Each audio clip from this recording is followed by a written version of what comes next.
a city that has shown the way in many respects as to how you can bring forward a cross-community type cultural activity that will be assistant and will be inclusive of everybody. So I'm very delighted to be associated with it. It's a historic city. I think it's the oldest continual settlement site in the country. And it's also interesting that 2013, which is the year in which they're bidding for the City of Culture, is in fact also the 400th anniversary of the building of the walls of Derry. And I think so therefore it would be a very nice modern resonance if we were to use the City of Culture year as a means by which you can bring the community even more together, because there are many on both sides of the community who are working very hard to achieve that. And I think that they deserve recognition and acknowledgement for the work that they've done in that respect to date. And there's a strong story to be told.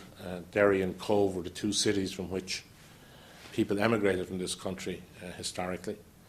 And I think many people have passed through its port, and many people I'm sure would like to return, or descendants of theirs, to come back to Derry and see the modern city.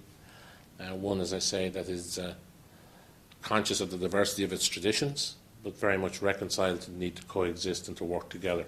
And I think that will be a very strong modern statement, as well as the cultural impact and the economic impact it would have should they succeed. And seeing culture as a means of economic regeneration as well as its own intrinsic value. And I think that the fact that it has a square there that can accommodate 15,000, 16,000 people, equivalent to what Trafalgar Square is in London, for example, the holding of concerts and cultural events of that magnitude, is envisaged in that whole redevelopment of the area. And allied to that then, of course, you have Project Kelvin, which will be coming into Fort St. George, another old military establishment there that has been part of Derry's history. So here you are seeing, the new modern use of culture and technology as a means of Derry reconnecting with the wider world, as well as what it has to offer to those who live in its environs. So I think it's really a very exciting bid that's being made, one that's well thought out, one, as I say, that has widespread support, not only within Derry itself, but right across Northern Ireland.